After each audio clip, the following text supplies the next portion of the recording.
Probably the strongest statement that we find anywhere in the Scriptures that deals directly with the question of predestination is found in the 9th chapter of Paul's letter to the Romans. In that particular text, he deals with the election of Jacob rather than Esau. And not only does this text speak heavily to the matter of predestination in general, but it also has significance for the controversial question of whether or not predestination is double. So let's take some time in this session to look at the 9th chapter of Romans and give attention to what the apostle says in it. I will begin in verse 9 of chapter 9. For this is a word of promise. At this time I will come, and Sarah shall have a son. And not only this, but there was Rebekah also, when she had conceived twins by one man, our father Isaac. For though the twins were not yet born, and had not done anything good or bad, in order that God's purpose, according to his choice, might stand, not because of works, but because of him who calls, it was said to her, the older will serve the younger, just as it is written, Jacob have I loved, but Esau have I hated. Now here, when Paul seeks to illustrate his understanding of divine election, he uses, for purposes of illustration, an example of two men. And I think that it's significant that the two that he chooses are brothers. And not only are they brothers, but they are twin brothers. That is, they have the same family, the same background, the same geographical location. Everything that could possibly be the same is the same. They are, in fact, womb mates.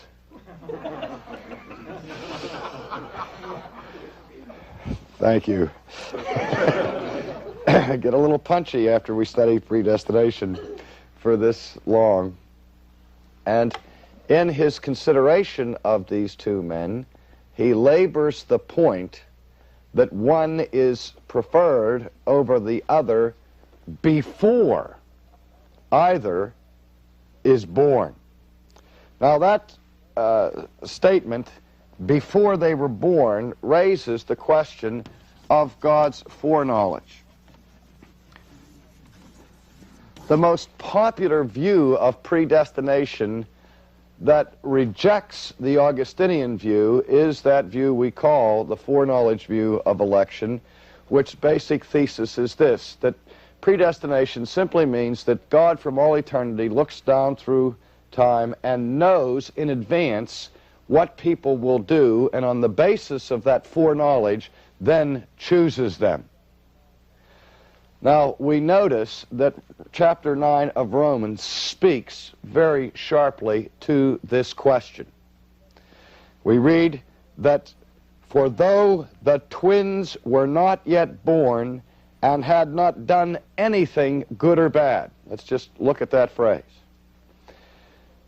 Paul does not say here that for God had not known what they were going to do, or that he had known what they were going to do. He simply declares that the twins hadn't been born yet, and they hadn't done anything. So all the text explicitly teaches is that God's choice of Jacob over Esau was made before they were born. Now the foreknowledge view would agree that God's predestinating choice is done at the foundation of the earth before anybody's born. Everybody agrees that predestination is accomplished in the mind of God before people are born. But the foreknowledge view says that the choice is made before people are born, but in light of what God knows they will do after they are born. Now we have silence in this passage with respect to that question specifically. But if ever in biblical content there was an awkward silence, here it is.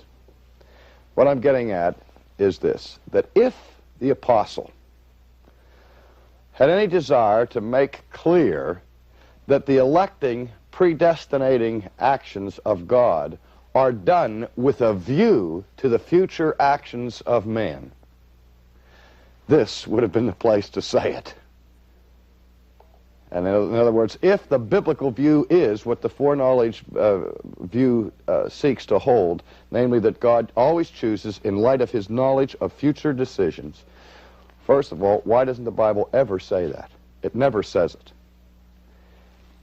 And if it ever had the opportunity to say it, here it is.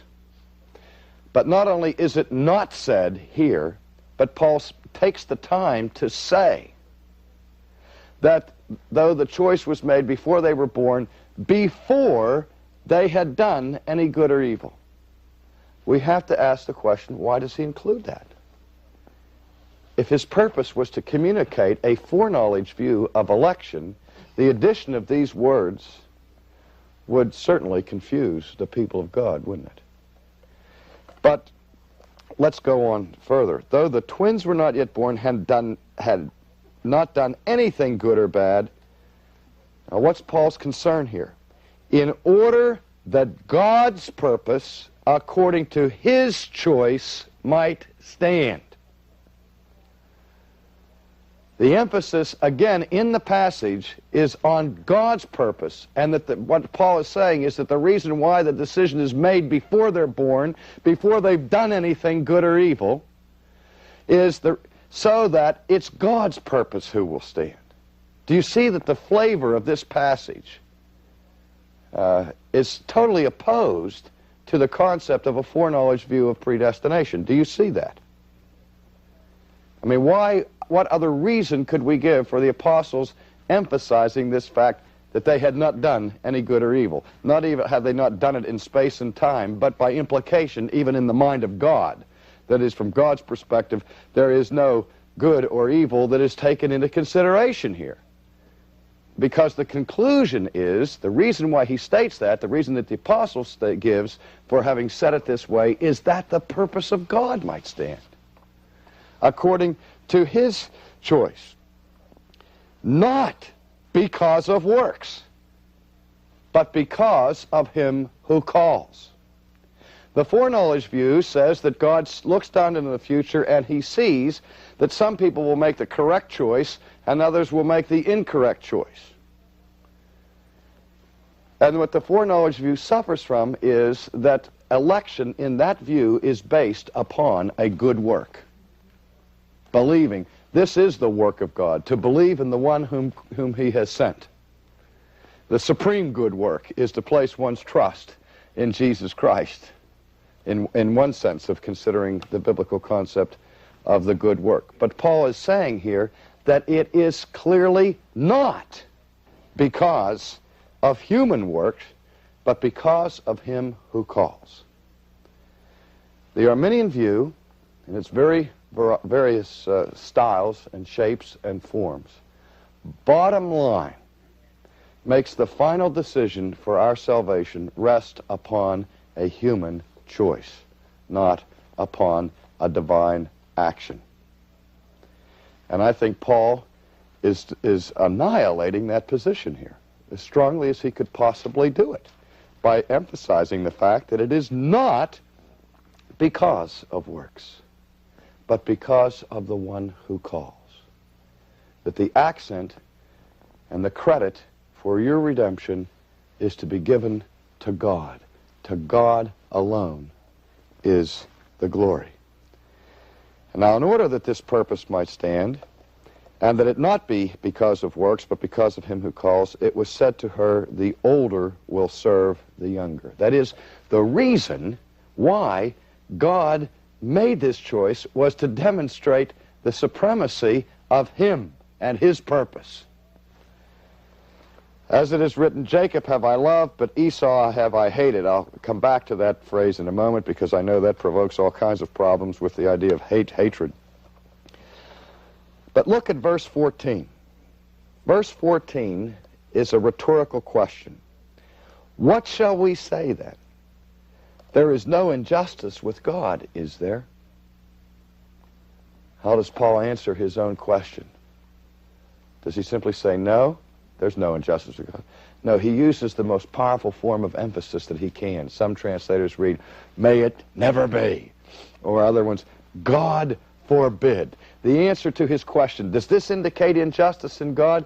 The answer to the question is absolutely not. That's unthinkable. Now I want to speculate for a second. And I want to ask you to think about this. Why do you suppose the apostle asks this rhetorical question? Paul's a teacher.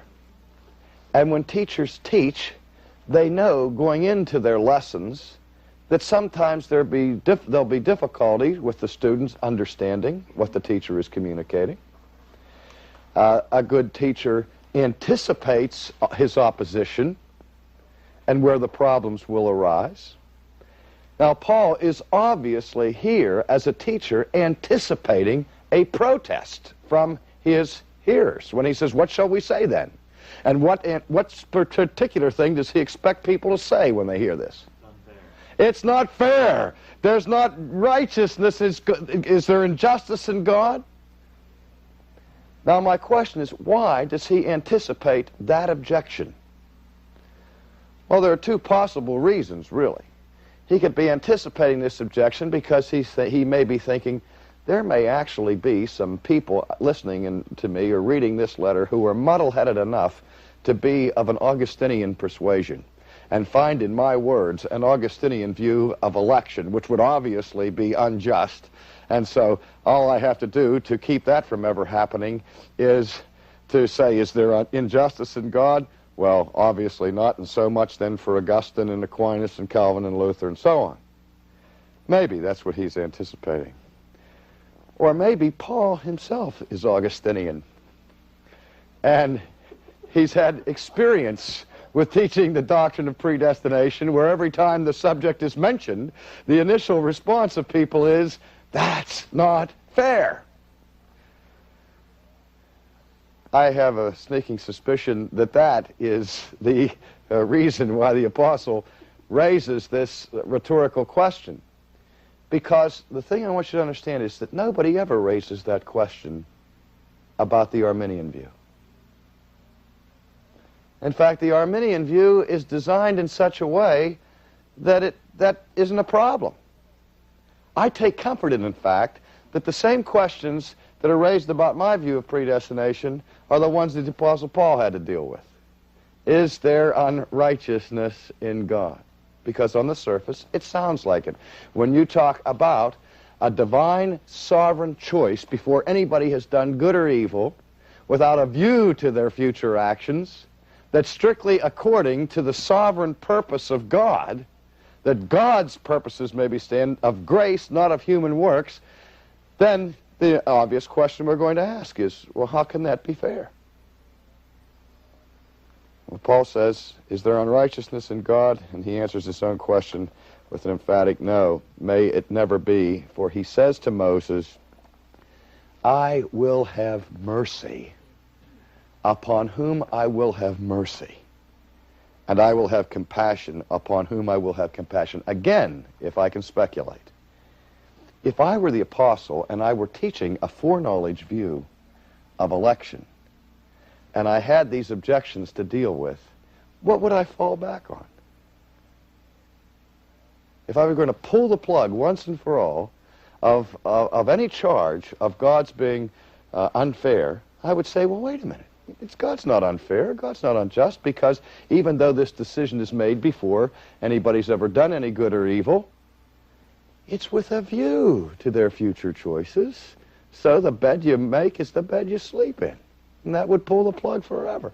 But he doesn't do that. Instead, he falls back on what? On the divine prerogative to exercise mercy upon whom he will exercise mercy. The whole point of the passage is that some people receive a measure of mercy that others do not. Again, no one receives injustice at the hands of God. Esau is not selected as an object of divine mercy. But that is not an injustice against Esau, because Esau, even before he is born, is known by God as a fallen person, because when God does do his electing, he always does it in light of the fall. God only chooses fallen sinners for salvation. All of God's choices about salvation presuppose the need for salvation. Otherwise, there'd never be any such thing as election. It would be a waste of time for God to elect unto salvation people who don't need salvation. And so the whole process of election is with a view to a fallen, lost human race. And God considers the whole world. He knows that the whole world is fallen. And he knows that if he just gave justice, what would happen? If God only exercised justice to a fallen race, everyone would perish. But God chooses to grant mercy to some. Jacob receives mercy. Esau receives justice. Now, is there anything wrong with that? Well, we say it's not fair. What we mean by that is it's not equal. And what lurks in our minds is this problem. Well, if God is going to be gracious, if we have two men who are judged guilty and they're under the sentence of death, and God is gracious to this one, shouldn't he also be gracious to the other one? I mean, is it fair for the governor to grant executive clemency to one prisoner and not to the rest?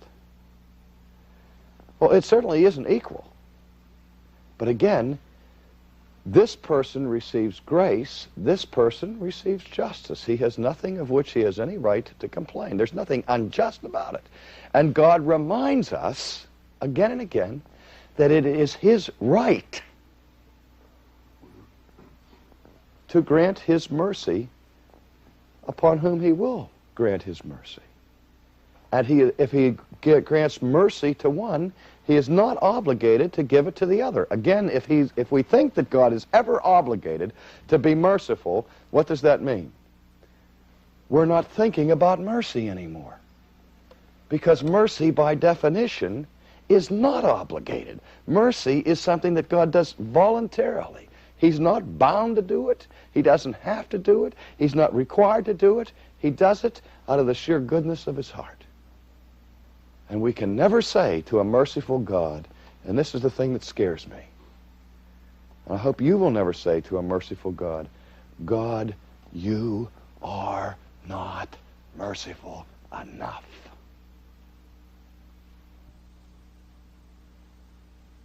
That is blasphemous. To charge God with not being merciful enough, because that charge implies that there is sin in God, that God has not done what he should have done. He should have been more merciful. And who are you to say to your Creator, by whose mercy you draw every breath that you breathe, that he has been lacking in mercy?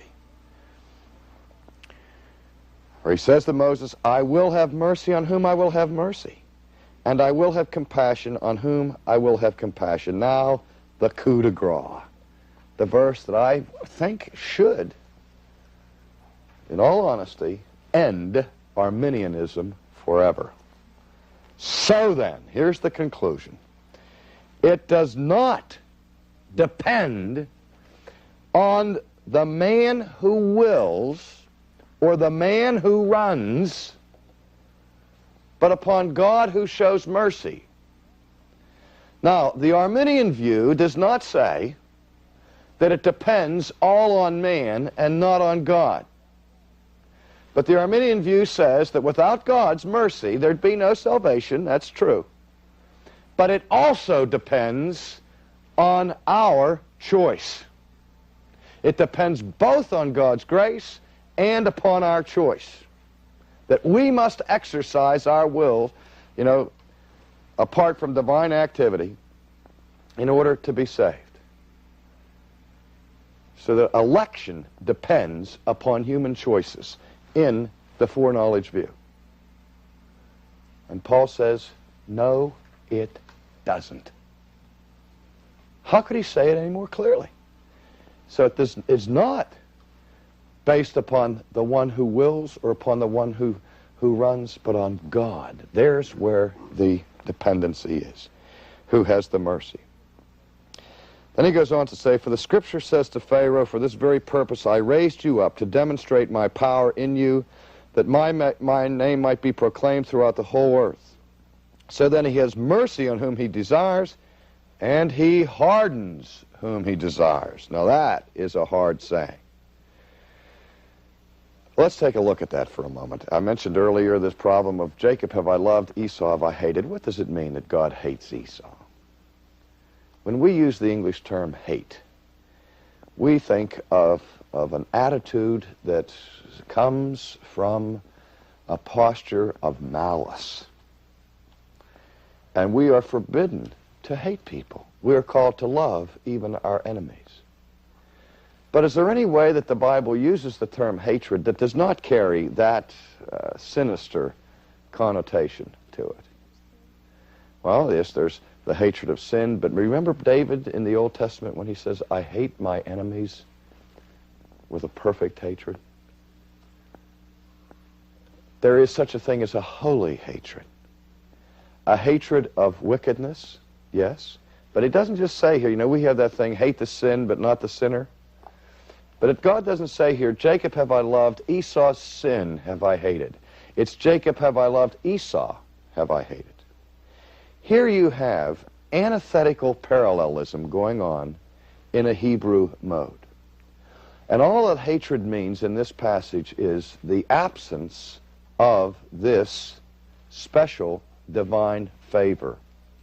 Where God is giving a special divine favor, a gracious action, a loving action to one, he withholds from the other. It does not mean that God has these terrible inward feelings of malice towards Esau.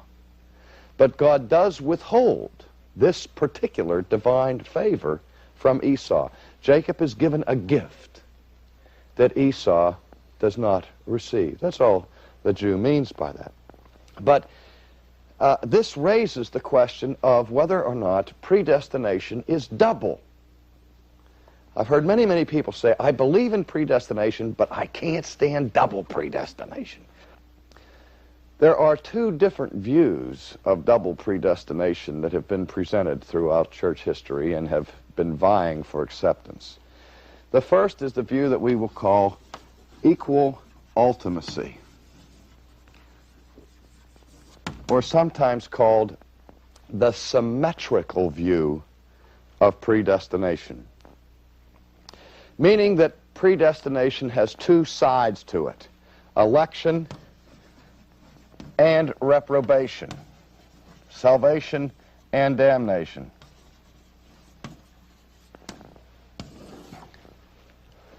And that the way God works on both sides is in a symmetrical way.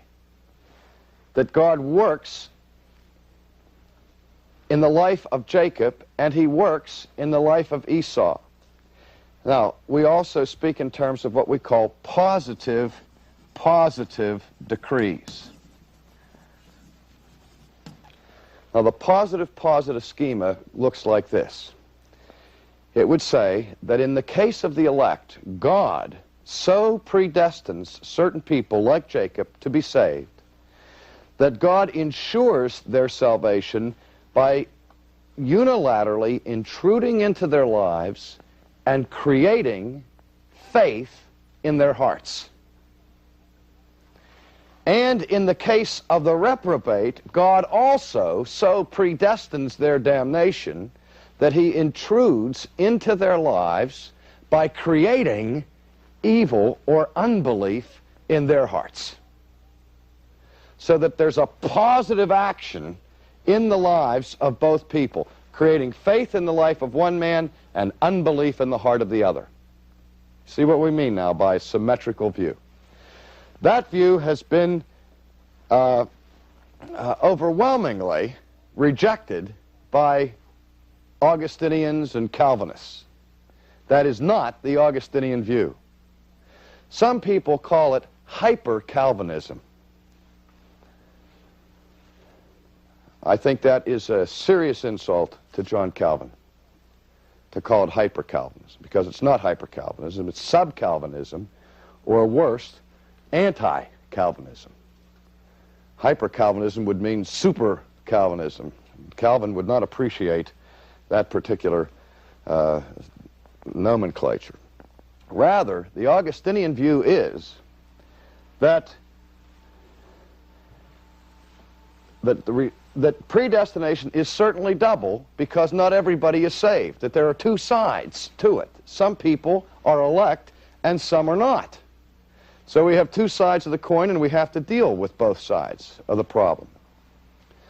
However, the schema is positive, negative. Now what that means is that in the case of the elect, God does in fact intrude into their lives and sovereignly creates faith in their hearts. But in the case of the rest of mankind, he lets them to themselves. He does not come in and create evil in their hearts or create unbelief in their hearts. He passes over them, letting them to themselves, so that God's activity here is negative or passive rather than active. Do you see the difference? In this one, in the case of the reprobate do what they want to do on their own steam. God is not creating fresh evil in their hearts or anything like that. God is not coercing them to damnation. He is simply passing them over, leaving them to their own devices. But the immediate question that comes up is, well, then why does Paul say here in Romans 9 that God gives mercy to some and to others he hardens? And the classical example of God hardening is the hardening of Pharaoh's heart in the Old Testament. That's a difficult one, and I only have about a minute and a half to answer it, so I'll try to do it quickly. That even when we speak of hardening, we have to distinguish between active hardening and passive hardening, or what we would call direct hardening or indirect hardening. There are two ways that God can harden the heart of Pharaoh. One is that he could come down, intrude into Pharaoh's life, and create evil in the heart of Pharaoh in order for God to accomplish his purposes. He could make Pharaoh sin. But if he does that, then what? How could God, if he's just and righteous, force Pharaoh to sin and then punish him for that sin? That would make God the author of sin, which is an absolute no-no, biblically. But there's another way Pharaoh can have his heart hardened. Remember that Pharaoh is a sinner. And all of us are sinners.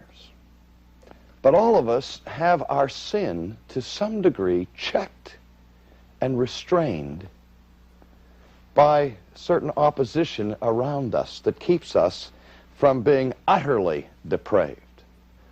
When men achieve levels of power where they become outside the bounds of normal restraints, their ability to sin freely increases.